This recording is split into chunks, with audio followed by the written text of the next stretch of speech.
never snitch on me again. Chapter 13. The rest of the day was a blur. I couldn't get that dummy's whispered words out of my mind. I was desperate to tell Molly about it, but she was away all day on some kind of science field trip. I phoned her after school, but she couldn't talk. She was going to visit some cousins in the next town. She didn't call me back until late that night. I was putting on my nightshirt and getting ready for bed when my mobile phone rang. She started talking before I even answered. "Molly, what's wrong?" I asked. She sounded totally freaked. "Brittany, hurry," she said. "You've got to help me. We have to bury it." "Huh? Molly, what are you talking about?" I whispered. "I'm not allowed to talk on the phone so late at night." "The doll," Molly said breathlessly. "That awful thing with the shrunken head. I can't leave it in the house. Please come over. I need your help." "But it's after 11, I whispered. "If I get caught." "Brittany, this is life or death," Molly said. "I'm not joking. I need you." "I'll get dressed," I said. "I'll sneak out the back door. Give me 2 minutes. 2 minutes later, I was running through the back garden and across the street to Molly's house. The grass was slippery and wet due to the weather. I lowered my head against the strong gusts of wind. Molly's house was dark except for a light in the attic window, but she stood waiting for me at the back door. She grabbed my arm and pulled me into the kitchen. She had already pulled on a yellow raincoat and had the hood lowered over her head. "We have to hurry," she whispered. "Molly, I don't understand," I said. "Tell me, what's up with that doll?" She brushed back the rain hood. I could see the fear in her eyes. "The mine stealer, my dad, he was wrong. We have to bury it in a graveyard." I narrowed my eyes at her. "You're not joking. Where's your dad?" "On an island somewhere," she said. "Near Australia, I think. I tried to call him. I don't think his mobile is working." "But why do we have to bury that doll? That's just crazy, isn't it?" "A man called me," Molly said, "a few minutes ago from Mumbai. He said my dad asked him for information about the mine stealer doll. And, Molly, what did he say?" I asked. "He said he did research for my dad. He talked to people in Mumbai. The doll's powers are deadly strong. It shouldn't be kept in the house. My dad didn't know it has to be buried in a graveyard." I stared at her. "He was serious. Very serious," Molly said. "He said to get the doll out of the house tonight. He said maybe it's all just an old legend, but we shouldn't take chances. It's too dangerous." She grabbed my hand. "You've got to help me, Britt. I'm really scared. I knew that doll was trouble. My dad, sometimes he just doesn't take things seriously." "What about Margie?" I asked. "Your housekeeper, can she help us?" "She has the flu," Molly replied. "I can't ask her to come out." Molly stared at the glass case in fear. "I'll carry the doll case," she shivered. "There's a shovel in the garage. You can carry that."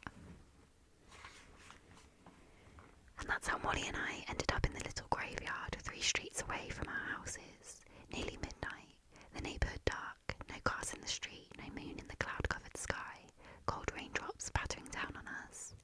There we were, taking turns shoveling up the hard earth. Inside the glass case, the evil doll stared up at us with its empty eye sockets in its shriveled green head.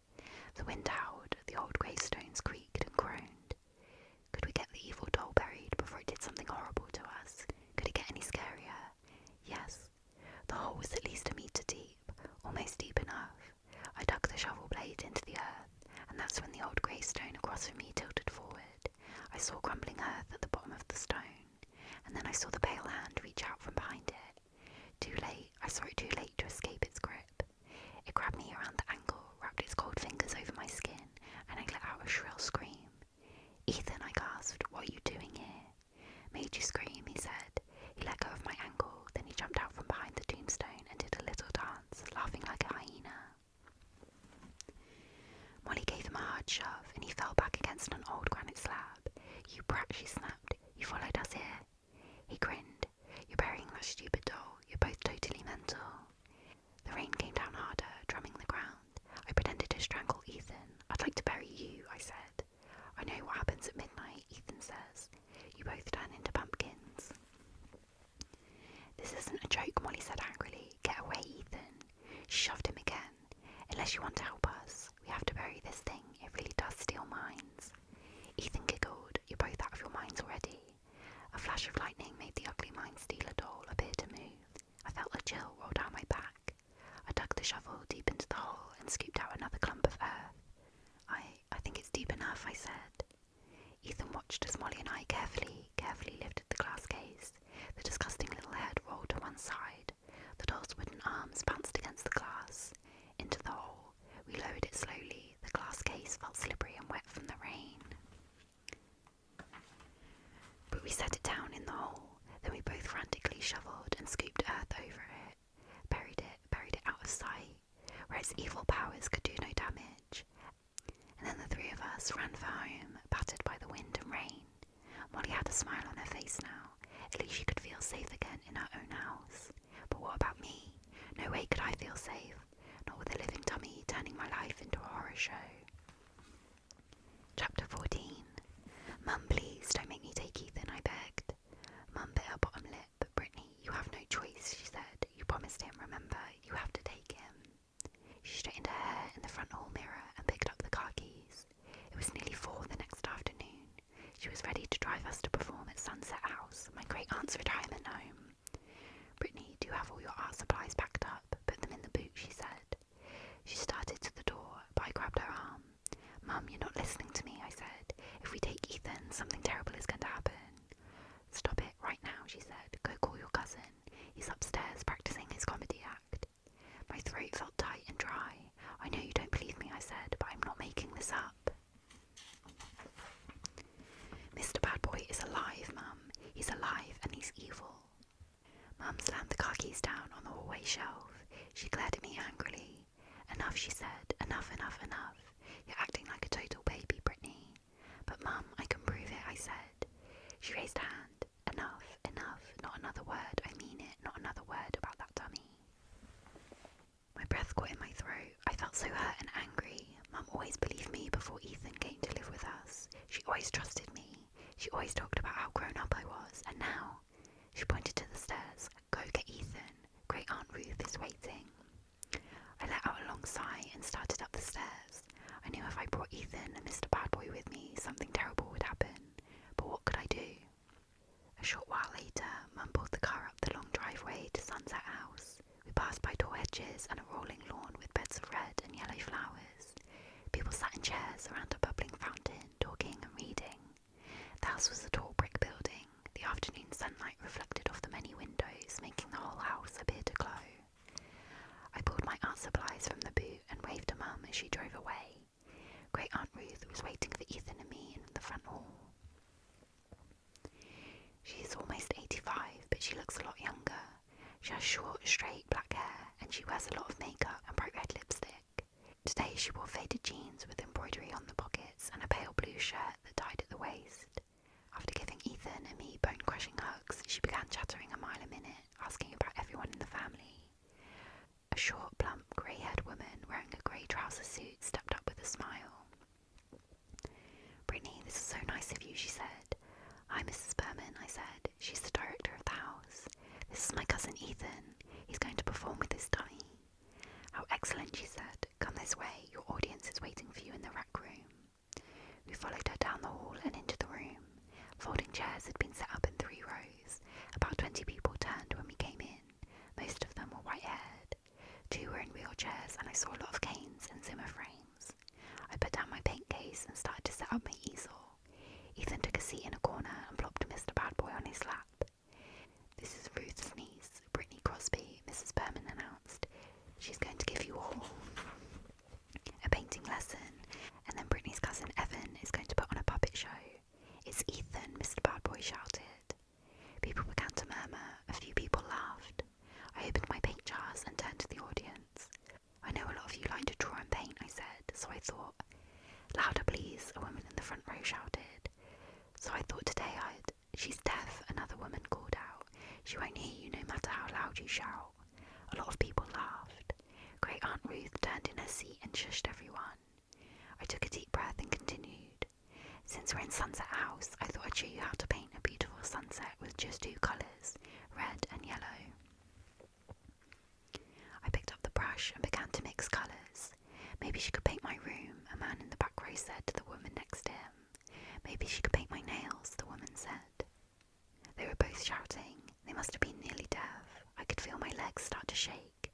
Mum had warned me it would be a tough audience. I turned and saw Great Aunt Ruth smiling at me.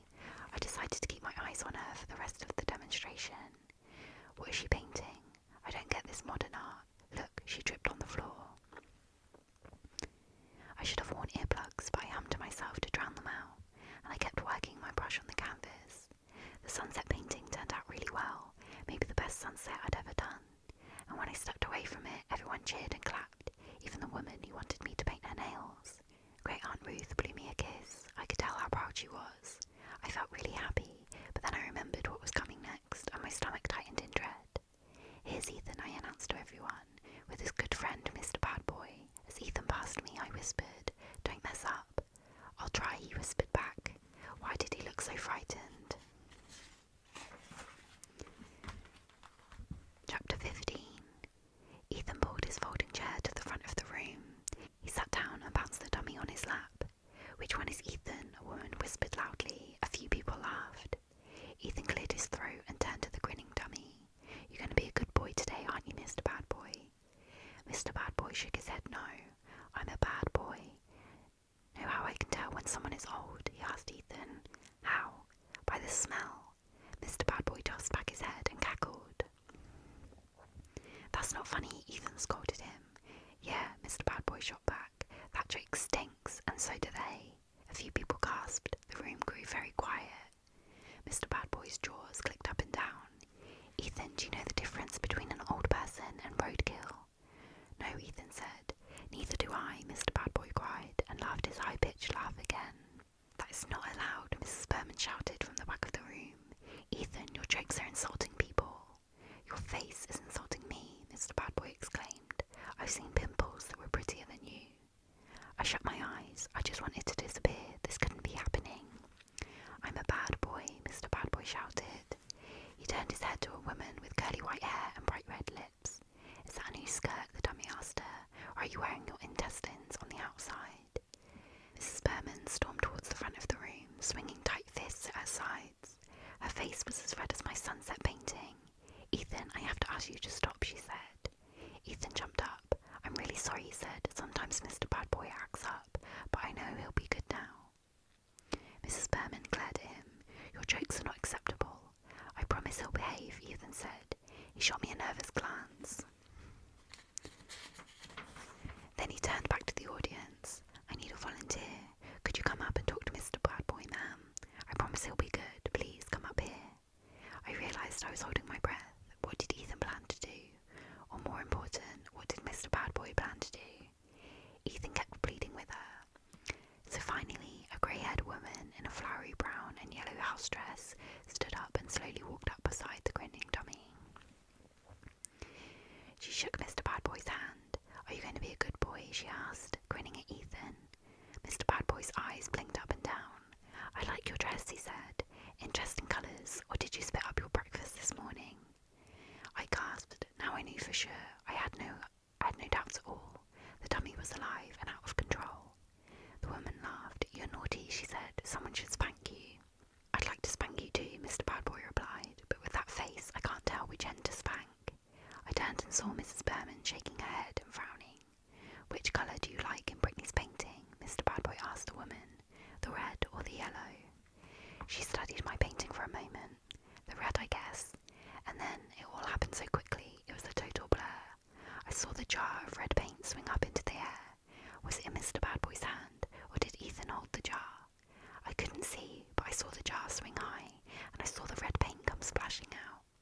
It made a loud splat as it burst over the woman's face.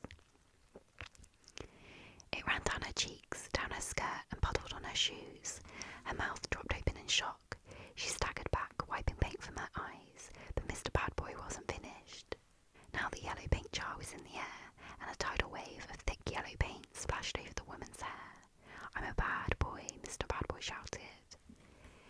Mrs. Berman leaped forward and tried to pull the dummy from Ethan's arms, and I rushed to the front of the room, my brain spinning.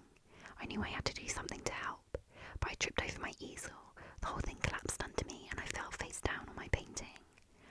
"Oh," I groaned, and tried to pull myself to my feet. Smears of red and yellow paint stuck to the front of my jumper. I heard people stampeding from the room.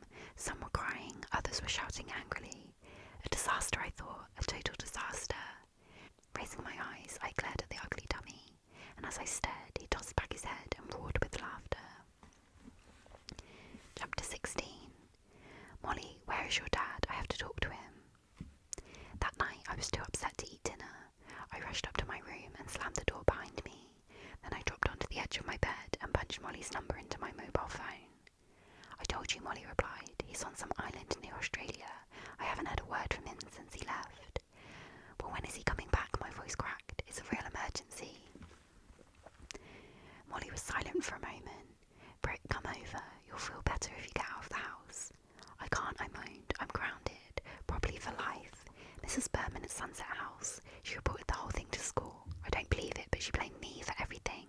She said I invited Ethan, so I had to know what kind of jokes he did. She said I had to know what Ethan planned to do.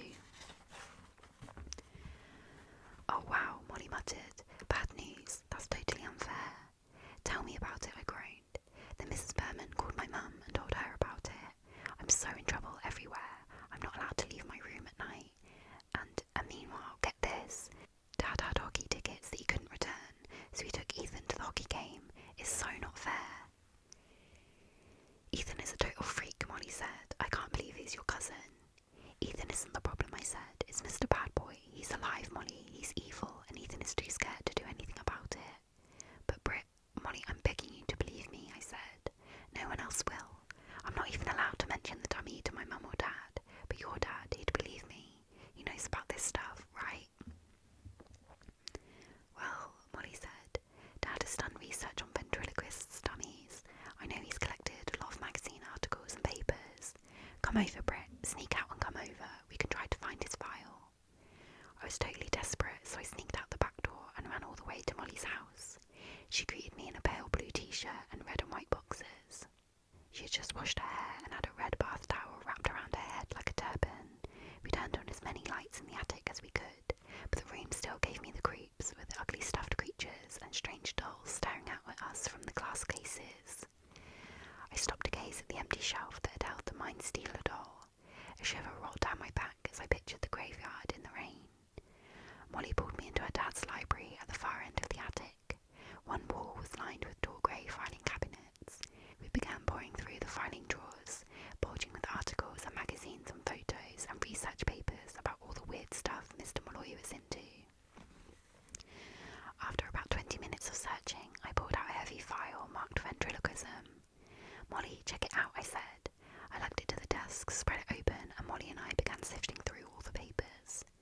Molly wrinkled her forehead. What exactly are we looking for? I sighed. Anything that will help me prove to my parents that Mr. Bad Boy has to be destroyed. My words caught in my throat. I stared at the wrinkled and faded black and white photo in front of me. I don't believe it, I gasped. It's Ethan's dummy. Look. Molly lowered her face to the photo and studied it. The same chip on its bottom lip, she murmured. The same wicked smile. The same ugly grin, I said. My hand trembled as I picked up the photo and turned it over.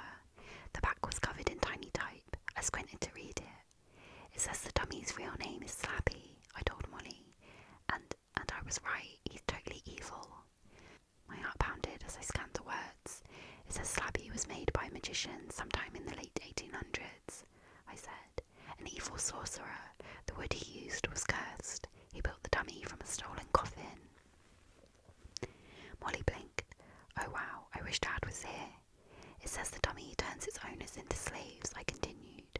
It's power mad. It wants to enslave everyone it meets, and my eyes skipped to the bottom. I gasped and grabbed Molly's arm.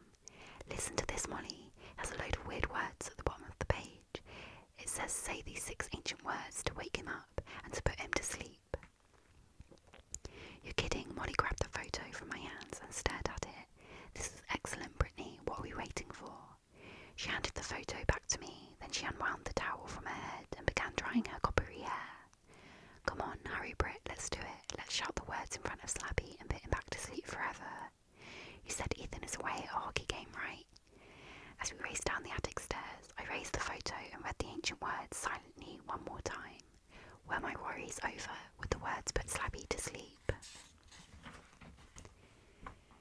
Chapter 17. I slipped into my house through the back door.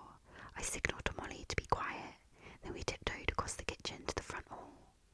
I heard the thud of dance music from the den and glimpsed Mum on the sofa with a magazine in her lap.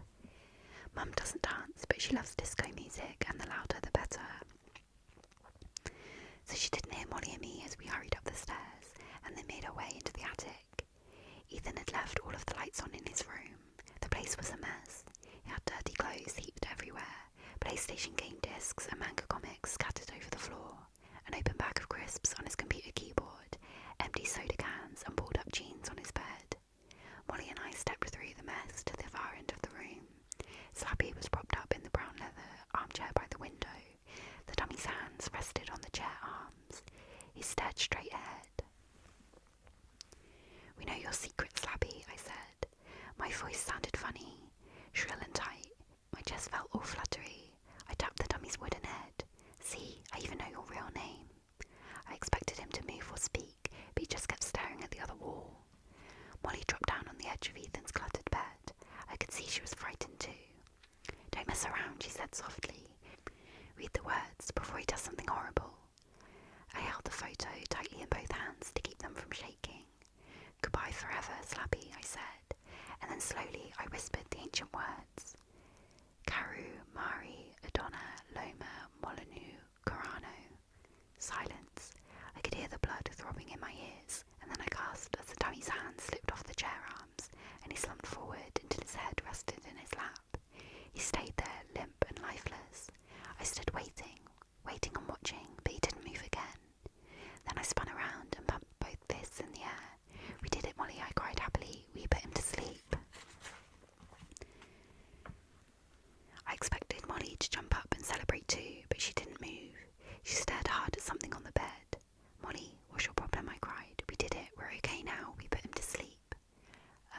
Wait a sec, Brick," Molly murmured. "There's something here I think you should see." Chapter 18. Molly reached into the pocket of Ethan's crumpled jeans and pulled out a small rectangular object. It looked like a TV clicker. She dropped it on the bed. "Why was this hanging out of Ethan's pocket?" Molly asked. I picked it up and rolled it around in my hand. It had at least a dozen red buttons on the front, but no words. No words anywhere on it. I pushed the top button. Then I gasped as Slappy began to move. He raised his head and laughed. "Weird," Molly said. "Push it again."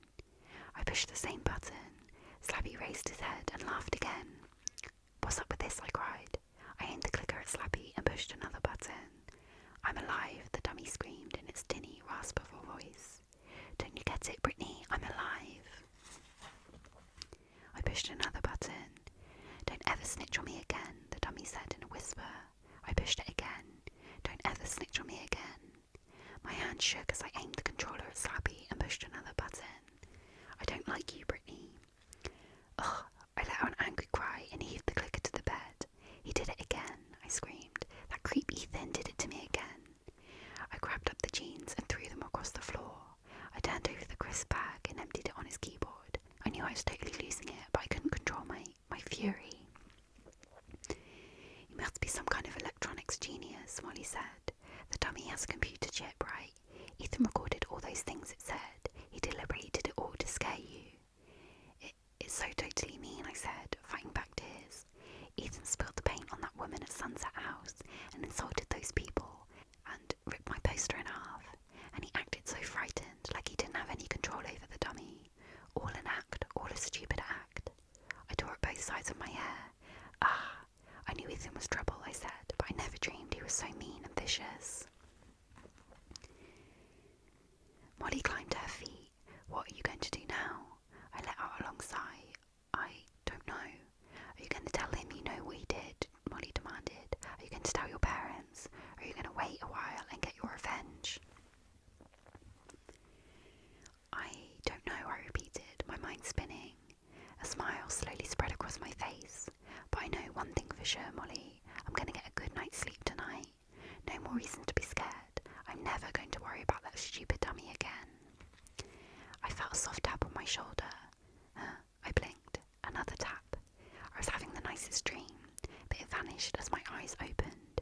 My brain slowly woke up. Yawning, I glimpsed my bed table alarm clock. It was 2:35 in the morning. I felt another tap on my shoulder, harder this time. Now I was fully awake. I rolled around and squinted into the darkness. "Ethan, what do you want?" And then I opened my mouth in a frightened cry. "Slappy." The dummy lowered his grinning face. The big blue eyes locked on mine. His wooden hand shot out and grabbed my wrist. "Thanks," he whispered in my ear. "Thanks for waking me up, slave." Chapter 19. The wooden fingers tightened around my wrist, tighter until I wanted to scream. Pain shot up my arm. "Let go of me," I cried. The dummy lowered his face over me until our noses nearly touched. "Thank you, slave," he rasped. "You called out the words to wake me up." "No," I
shouted. I lowered my shoulder and grabbed Slappy around the waist.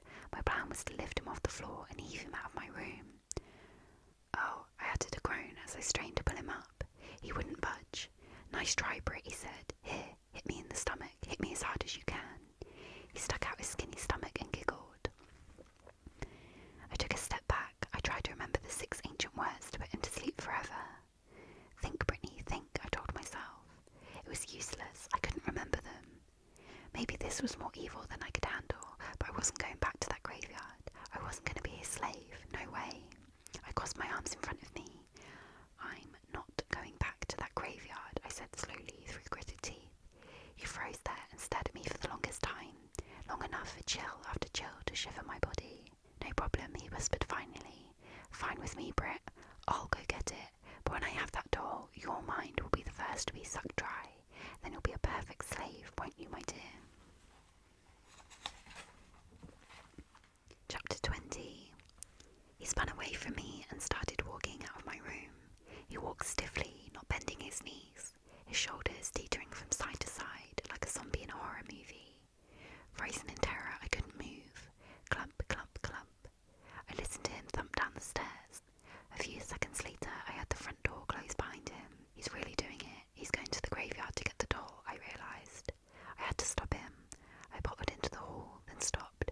I realised I was in my nightshirt. I lurched back into my room, grabbed jeans and a sweatshirt, pulled on my trainers and hurried out of the house. It was a cool, clear night. Thin snakes of black cloud curled over a full moon. My shoes squished over the slippery grass as I ran to the street. It must have rained earlier. Puddles of silver moonlight glowed in the street. I saw Slappy clumping through the puddles. He swung his arms as he stormed up the low hill that led to the graveyard. He kept his back straight and tall, his head straight forward as he staggered up the middle of the road. The cool night air helped wake me up. I started to trot. I didn't want to catch up with him, but I didn't want to lose sight of him either. My heart thumped loudly. In the late night silence, nothing moved. No wind, no cars or voices. The house is all dark, as if Slappy and I were the only 2 creatures on earth. Stepping over the silvery puddles, I followed Slappy to the little graveyard. I watched from the other side of the picket fence as he made his way quickly through the rows of crooked gravestones. He stopped at the spot where we buried the Mind Stealer doll and dropped to his knees. My breath caught in my throat. I watched him start to scoop up earth. His wooden hands made good shovels. The earth flew up in front of him. I knew I should leap over the fence, drop him, smother him, crush him, do anything to keep him from pulling up that dangerous doll. But my fear held me there against the fence. My legs felt trembly and weak, and I had to force myself to breathe as I watched the hole grow larger and larger under the dummy's shoveling hands. He giggled as he bent over the hole and pulled out the glass case. He whipped his head around once, making sure no one was watching. I ducked behind the fence and held my breath. Had he seen me? No. I raised myself high enough to watch him. He pulled himself quickly to his feet and began brushing earth off the case with one hand. In the eerie silver moonlight, I could see the doll. I could see its shrunken human head bouncing against the glass bottom as Slappy cleaned the case. And then Slappy set the case down gently on the ground and began to pull off the lid. I gripped the top of the fence so tightly my hands ached, and suddenly I heard a voice in my head. My voice. If he gets that doll, he'll wipe your mind clean. And before I even realised what I was doing, I leaped over the fence and tore through the gravestones. I tackled Slappy around the waist. I shoved him hard away from the doll case, and with a burst of strength I lifted the thrashing, kicking dummy high above my head. "You're dead meat, slave," he screamed. "You'll be punished for this." And then it was my turn to scream, as a powerful wave of white light blinded me and wrapped itself around me, trapping me in its beam. Chapter 21. I blinked and blinked again, struggling to fight the light. It divided into two beams of light, car headlights. My eyes slowly adjusted, and I recognised my parents' car. Dad pushed open the driver's door and slid out. He was in his striped pyjamas. "Brittany," he called, shielding his eyes with one hand. "We saw you leave. We followed you. What are you doing here with Ethan's dummy?" Slappy had gone limp. I still held him above my head. "Why are you burying Ethan's dummy?" Mum called. She stepped out of the car, wrapping her brown dressing gown around her. "Have you gone crazy? Out here in the middle of the night? You know how important that dummy is to Ethan.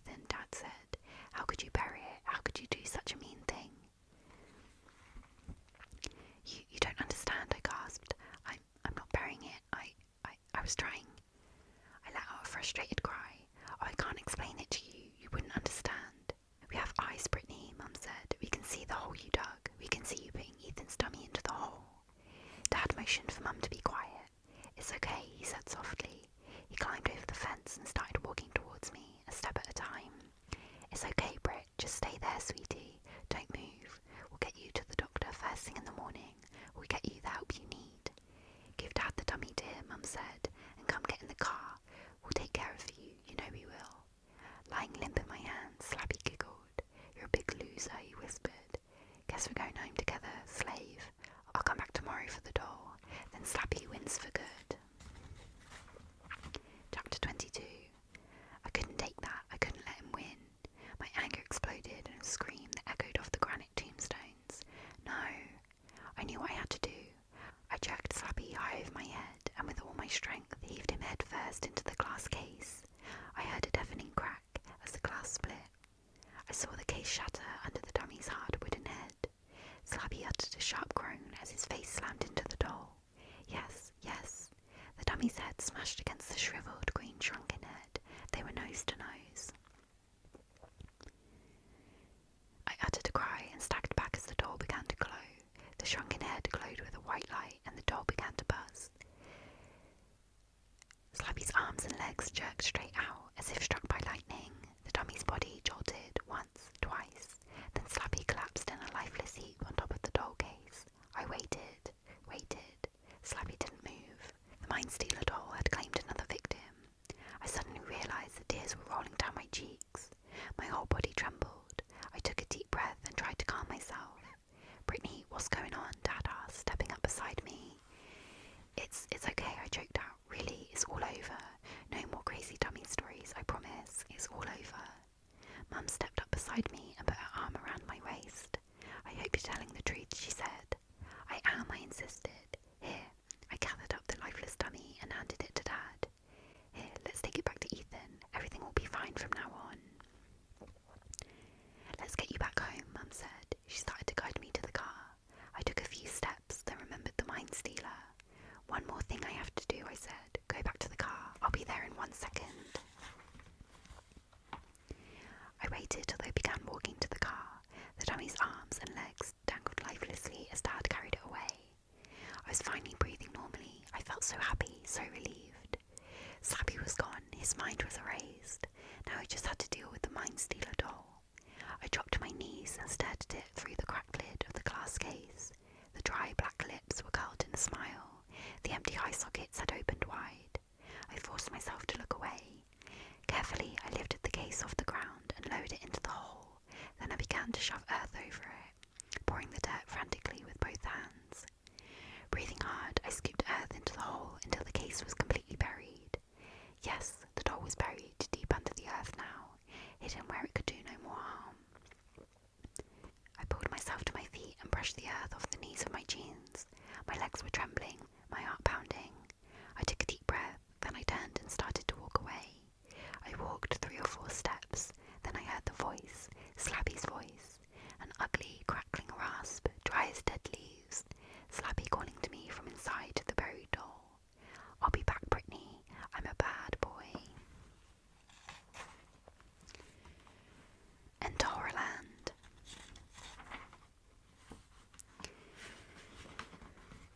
The invitation. Dear Brittany Crosby, let the screams begin. You have won a free week-long stay at Horrorland Theme Park, the scariest place on earth. Bring your parents, bring your friend Molly Malloy, and be sure to bring something to feed the werewolves, like an arm or a leg. We've enclosed free passes to Crocodile Cafe, where you can grab a quick bite, and free tickets to our challenging Swim with the Hungry Shark ride. Hope you're a fast swimmer. You don't need a ticket to the bottomless quicksand pit. Drop in any time. We know you and Molly will never forget your stay at our famous hotel, Stagger Inn. It's a real scream, really. So come be our ghost, guest. We look forward to scaring you. Please RSVP to Die Quickly, Guest Relations. Chapter 1. Molly and I sat in the back seat of my parents' car and talked all the way to Horrorland.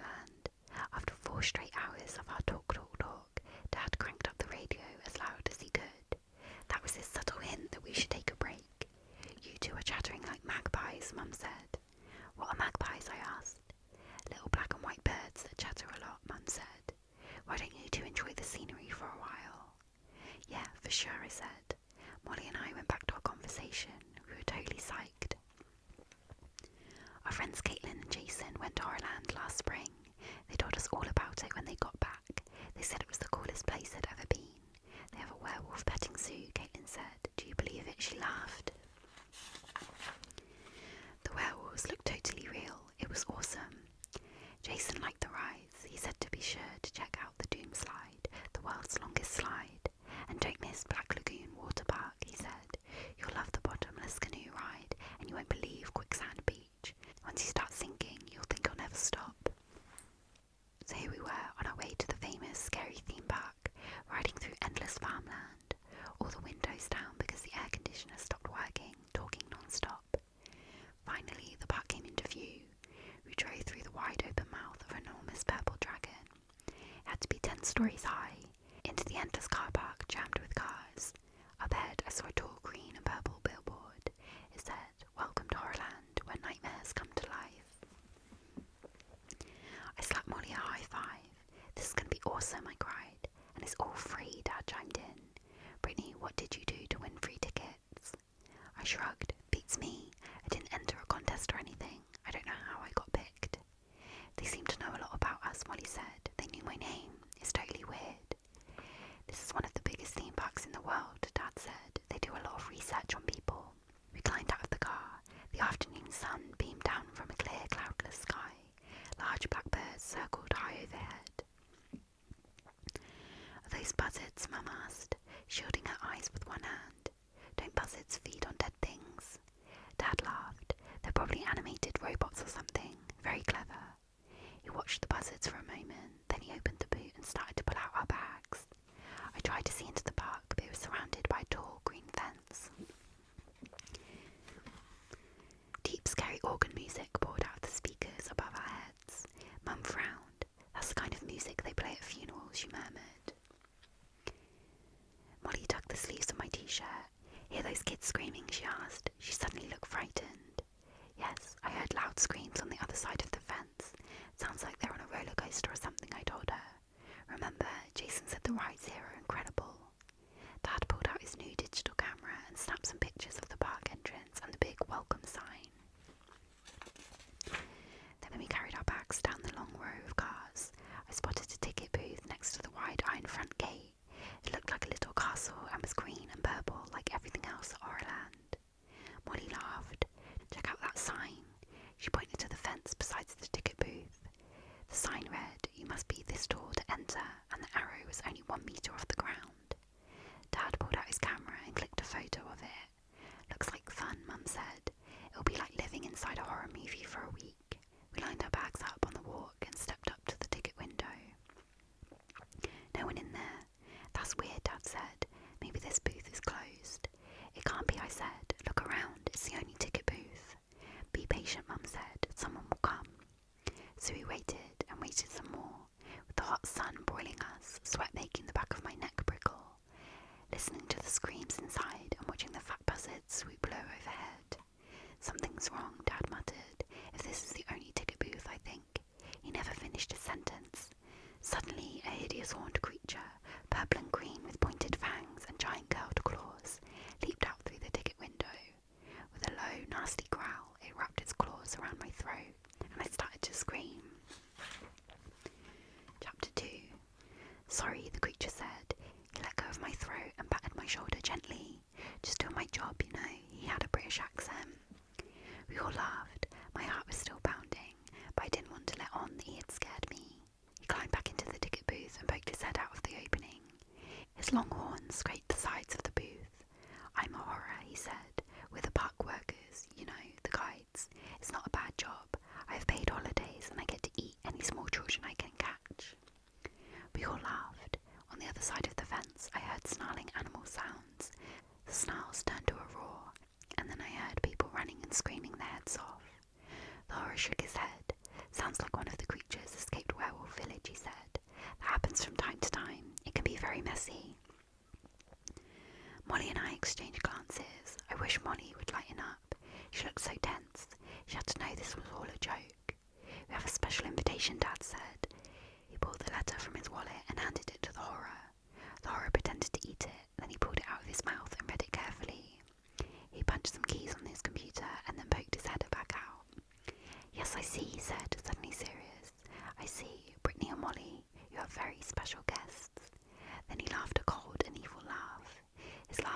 chill. What did he mean by very special? So do we just go in? Dad asked. The horror shook his head. Once again, his pointy horns scraped the walls of the booth. No, you can't go in, he said. Dad squinted at him. I don't understand. Before I can let you in, the horror said, I have to make each one of you scream. I laughed. You're joking, right? We all have to scream. We keep your scream on file, he said, so we can identify you later. Excuse me. Identify us later. What did that mean? The horror pulled out a small black microphone. Whenever you're ready, he said, it's connected to my computer. We lined up one by one and did our best scream into the microphone. Mum's was the best. I couldn't believe it. She really sounded like she was in a horror movie. Molly did a tiny, shrill scream. You could barely hear her. Mine was pretty good, maybe too long. I screamed till my throat hurt. After Dad screamed, his face turned bright red. He's kind of shy, and I think he was embarrassed. The metal gate swung open. The horror pointed inside. Wait by the road there. A taxi will pick you up and take you to the hotel. A horror will be waiting to take you to your rooms. The four of us walked through the tall gate. It slid shut behind us and clicked as if locking us inside. Dad suddenly turned. Hey, wait, he called to the horror. Our suitcases. The horror stepped out of the ticket booth and walked over to our bags. You won't be needing these where you're going, he said. He pulled out a blowtorch from behind his back, flamed it up, and set our suitcases on fire. Chapter 3. Hey, stop, Dad screamed. What are you doing? I stood there, frozen in shock. Molly squeezed my hand. Mum and Dad both grabbed the bars of the metal gate and tried to slide it open, but it snapped shut. We were trapped inside. Flames rose high over the suitcases. The cases burned like paper, turning brown, then black under the darting flames. Are you crazy? You can't do that, Dad screamed. All our belongings, everything we brought, he tugged at the bars. I peered through the gate. The horror had vanished. Calm down, Mum said, holding onto his shoulder. Come on, Sean, calm down. It has to be a joke. Right, I said. It's special effects, Dad. Don't lose it. We just got here. Bet you $1 million our bags will be at the hotel when we get there. The four of us gazed through the bars. Our cases were black and charred. Flames burned over our clothes, making a sizzling, crackling sound. I spun around when I heard a horn honk. A long yellow taxi squealed to a stop beside us. In big black letters on the side, it read, Last Ride Cab Company. A horror stuck his head out of the driver's window. Crosby family, ready for your last ride. All aboard. He called. He had a high, scratchy voice. He reached back and pulled open the back door for us. All four of us squeezed into the back seat. The brown leather was cracked and faded. The car smelled kind of sour. Buckle up, the horror said, making the engine roar. We all reached behind us. There aren't any seatbelts, Molly said. No problem, the horror muttered. I've got mine buckled.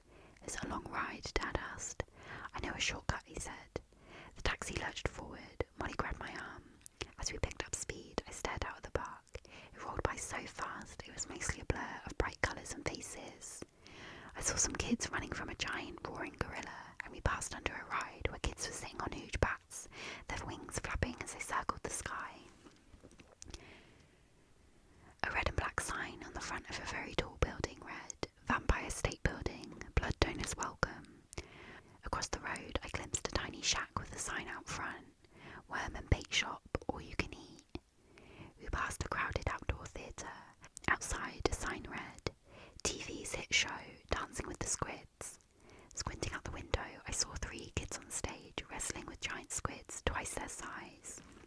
Can we skip that one, Molly asked. It's a lot of fun, the driver said, unless they sit on you. He slowed the taxi as we swerved through a crowd of kids in scout uniforms. Don't want to mow down too many scouts, he said in his scratchy voice. They complain if I hit more than 2 or 3 of them. The road got narrow and bumpy as we entered, what looked like a swamp with tangled palm trees and tall ferns. The car zoomed forward and my head hit the roof with each hard bump. Ow, could you slow down a little? Mum asked. The driver didn't answer. His eyes were on the controls. He spun the wheel one way, then the other. The taxi bumped off the road into tall grass. The tyres slid and spun in the mud. The horror yanked the wheel from side to side. He pumped hard on the brakes again and again. It's busted. I knew this would happen, he cried. I warned them at the garage. Ow, I yelled as we hit a deep hole. eyes as we sped over the marshy grass.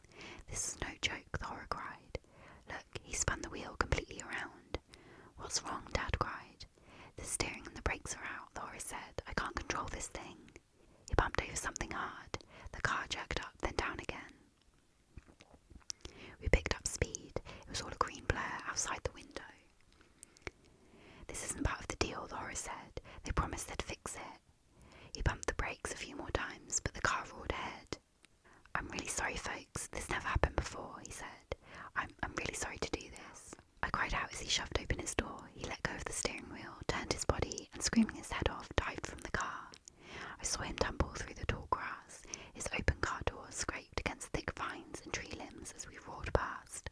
Faster, bumping and lurching, the four of us bounced with every bump, helpless in the back seat, unable to reach the controls. Then I saw the red brick wall rise up in front of us. I opened my mouth to scream, but Molly beat me to it. We're going to hit it, she wailed. We're going to crash. Chapter 4.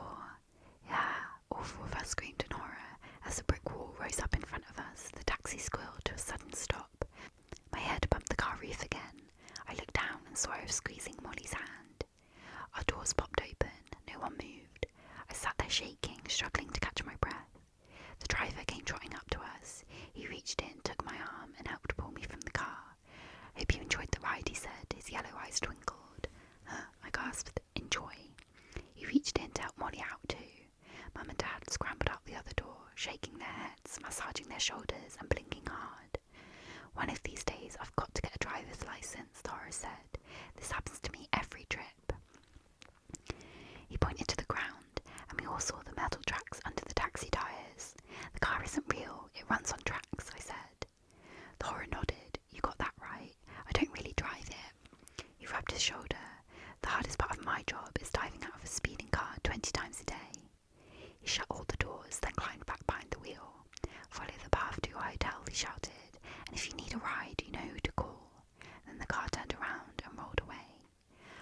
I hugged Molly and laughed. We all started talking at once. That driver had us all fooled. From now on, I'm going to remember that everything here is a total fake.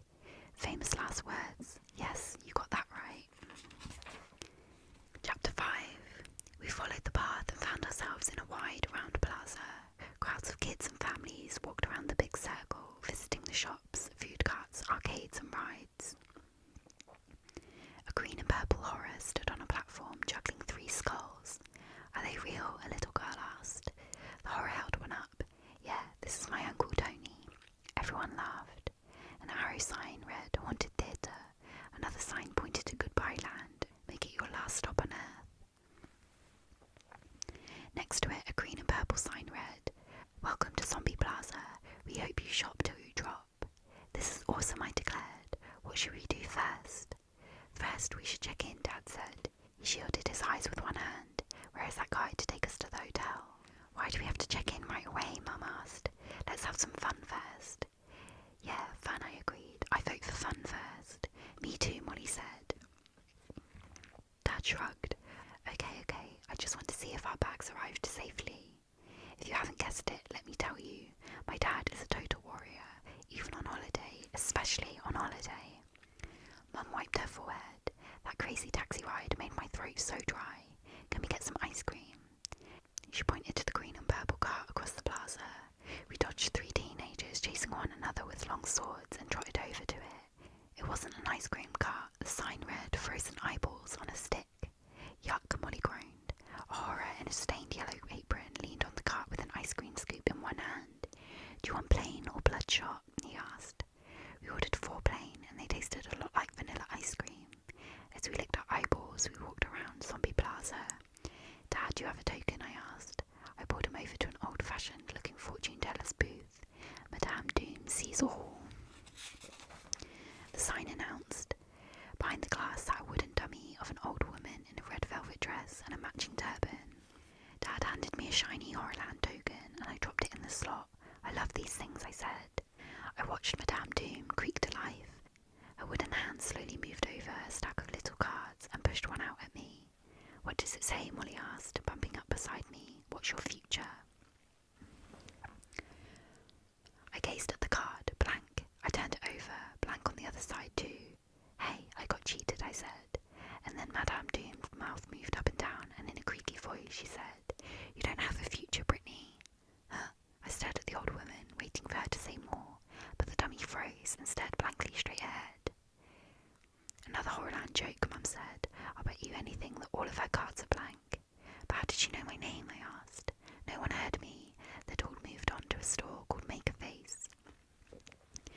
front window was filled with rubber masks. Those don't look like Halloween masks, Molly said. The faces are like real kids, and why do they all look like they're screaming? I followed her inside. Molly and I tried on some totally hairy monster masks. The hair felt like real hair, and the skin was warm. The masks clung to our faces. We had trouble pulling them off. This is so creeping me out, Molly said. Let's move on. No, check this out, I said. I pulled her into the next room. The walls were covered with rubber masks of human faces, mostly kids. Each one is different, Molly said. They must be handmade. The kids all look so pale and sad, and she stopped and followed my gaze. We both stared at the two masks in a display case on the back counter. Two girls with coppery hair. Molly, I whispered, it's us. Chapter 6. Aurora stepped up behind the counter. She had long black hair tied in a ponytail and pale yellow eyes. She turned to the two masks. They do look a little like you, she said. How odd. She started to pull one off its hook. Want to try them on? They're brand new. I just got them a few minutes ago. Molly backed away. No thanks, she stammered. But it looks so much like you, the horror said. You could take it home and totally freak your friends. She held it out to me.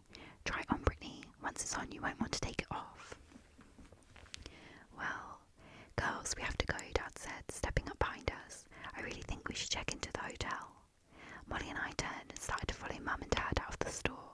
Maybe later, I called to the horror. We stepped out onto the plaza. Whoa, she knew my name too, I said. What's up with that? Hey, check it out. Dad pointed to a tall stone building across the plaza. It looked like an old castle with two towers and a thick blanket of ivy growing down the side. As we made our way towards it, we could see the sign on the front awning, Stagger Inn. Must be our hotel, Dad said. Ori came running up to us, his purple cape fluttering in the air as he ran. He kept straightening the horns on top of his head with one hand. Hi, I'm Sean Crosby, Dad said. We were looking for you. The horror glanced behind him. Quick, listen to me, he said in a hoarse whisper. He glanced back again. They might be watching me, he said breathlessly. Some of us don't like what's happening here. Some of us are trying to stop it. He grabbed my dad's shirt sleeve. Get out of the park, he cried. As fast as you can. Get out of here. Chapter 7. The horror dropped Dad's arm. Then he tucked something into my hand and took off, running full speed across the plaza. The four of us watched him open-mouthed. Then we burst out laughing. He's a good actor, Molly said. For a second, I totally believed him. Guess I'll do anything to scare you here, Mum said. Look, he left me a note or something, I said. I pulled it out of my palm and unfolded it. Squinting at the scrawled writing, I read it out loud. Find the other park. The other park, Molly said. Where? What does that mean? Another horror came walking up to us. She had long blonde hair flowing back between her curled horns. She wore purple tights under a short, straight green skirt. Welcome to the scariest place on earth, she said, then laughed. My name is Druella. You all look scared already. That's a good thing. She smiled at us. You're Brittany and Molly, right? She asked. Very special guests. Follow me. She swung her cape behind her and led us into the hotel. A horror at the front desk was filing his claws with a long nail file. He didn't look up as we passed. We walked through the front lobby. There were chairs and sofas all around, and a skeleton sprawled in each one. The walls were covered with huge oil paintings, all of children screaming their heads off. A headless man played scary music on an organ in the corner. This is the place to relax, Druella said. She led us into the narrow lift. When the doors rattled shut, it was pitch black inside. The lift groaned, then slowly began to move. She showed my parents to room 202 on the second floor. Are the girls next door? Mum asked. Druella shook her head. No, they're coming with me. Our special guests all stay on the 13th floor. Naturally. Back into the dark lift. It creaked and groaned and seemed to take forever to climb to 13. Druella led us down a dark, winding hall to room 1313. She handed me a key card. You don't mind that this room is haunted, do you? She said. Molly and I laughed. Of course not, I said. Don't be scared, Druella whispered. The ghost only comes out in the day and in the night. She turned and started back down the hall. If you need anything, just scream, she called.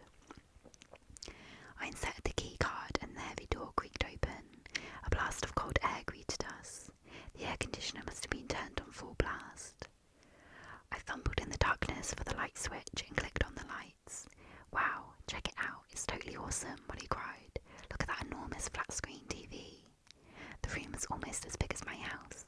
We had a small kitchen and a dining room and a long sofa in front of the immense TV and 2 twin beds with at least a dozen pillows each. I jumped onto a bed and bounced up and down. Soft, I said, sinking into the pillows. This has got to be the greatest room ever. I thought it would look like a dungeon or something, Molly said. But it isn't scary at all. And check this out, I said. I picked up a handful of green and purple wrapped candy bars from the bed table. They were called chocolate bars. I tossed one to Molly. Free candy. We sat on the edge of the bed and devoured a couple of candy bars. Molly wiped chocolate off her chin with the back of her hand. Her smile faded. Our suitcases, she murmured. They're not here. I jumped up. Maybe in the closet. I crossed the room and pulled open the closet door. Molly, I don't believe this, I exclaimed. The closet is twice as big as the one in my room back home, and it's filled with clothes. Molly hurried over. We began pouring through the racks of designer jeans and skirts and awesome t-shirts and tops. All in our sizes, Molly said. Weird. We tried on a few outfits. I laughed. I hope they really did burn my old clothes. This stuff is way cooler. Molly stopped suddenly and stared at me. You must really be a special guest, Brit, and you don't have a clue how you won all this. Not a clue, I said. I slipped into a red and yellow sundress. I spun around the room. Hey, no mirror. Huh? Molly had pulled on a pair of white shorts and a pale green t-shirt. She walked into the closet. No mirror in here either. Weird. All these fabulous clothes to try on, and not a single mirror in the room. Let's go show off our new outfits to my parents, I said. Okay, but we should hurry. We should get back out in the park before the sun goes down, Molly said. Maybe check out Werewolf Village. Caitlin said it was totally not to be believed. I was glad to see Molly finally getting into it. I locked the door and tucked the key card into my pocket. Then we walked down the long, winding hall to the lift. The lift door scraped open. We stepped inside. The doors closed, leaving us in total darkness. The lift creaked as it slowly started to go down. Molly grabbed my arm. Why can't they put a light in the lift? I laughed. Hello, how scary would that be? The lift bumped hard, then it stopped. The door didn't open. We waited in silence for a while, but it didn't start up again. I think we're stuck between floors, Molly whispered. Before I could say anything, the lift bumped again and started to scrape its way down. Another joke, I muttered. They really do know how to scare us, don't they? The door slid open on the second floor. We stepped out into the dimly lit hallway and followed it to my parents' room, number 202. I raised my hand to knock, then stopped. That's weird, I said. The door was open a crack. My dad is a nut about always closing doors. I pushed it open and called out. Mum, Dad. No answer. Molly and I stepped into the room. Hey, Mum. Hey. My eyes darted around the room, empty. I checked the bathroom. Mum, Dad. No sign that anyone had been here. I turned to Molly. Where are they? Chapter 8. This room is kind of small and dark, I said. They probably changed rooms. Molly chewed her bottom lip. But why didn't they call and tell us? I shrugged. Come on, we'll ask at the front desk. We took the stairs. We didn't want to get back in that lift. Horace sat behind the desk. He was reading a paperback book called Die, Monster Die. He looked up when Molly and I charged up to him. Have you seen my parents? I asked breathlessly. Mr. and Mrs. Crosby. They were in 202, but he tapped on his keyboard and then squinted at the monitor. Crosby. Oh, right, you said. They checked out a few minutes ago. I cried. No way, that's impossible. I leaned over the counter, trying to read the screen. Please, check again. I definitely checked them out, Horace said. They said they couldn't wait to get home. He squinted at the monitor. Crosby, right? I nodded. Yeah, Crosby. They're gone, he said. They split. My mouth dropped open, but they wouldn't leave without us. That's crazy. Laura shrugged. Go figure. I heard footsteps on the marble floor. A family came hurrying up to the front desk. 2 smiling parents and a little boy with chocolate smeared on his face. We're the Hopper family, the father told Laura. Is this where we check in? Laura tapped some keys on his keyboard. He frowned. We're pretty full. Do you mind sleeping in the dungeon for a few nights? The torture rack is pretty comfortable. I pulled Molly off to the side. I get it, I said. I don't think we should worry about my parents. It has to be one of the Horace scary jokes. They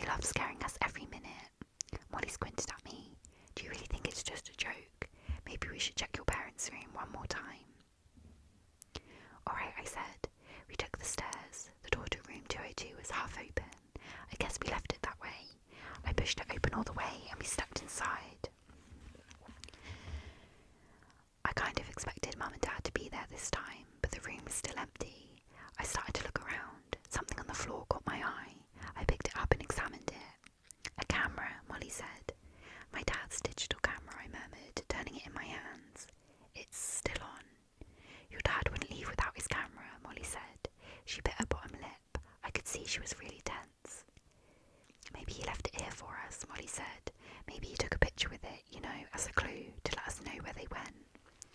Yeah, maybe, I said. I could feel myself getting excited. Maybe. I pressed a button on the back, and instantly a picture came up on the view screen. I held it up to my face, and we both stared at it. No, I stammered. It can't be. The photo was a little blurred, but I could see the figure clearly. The grinning figure standing right here in this hotel room. It was Slappy.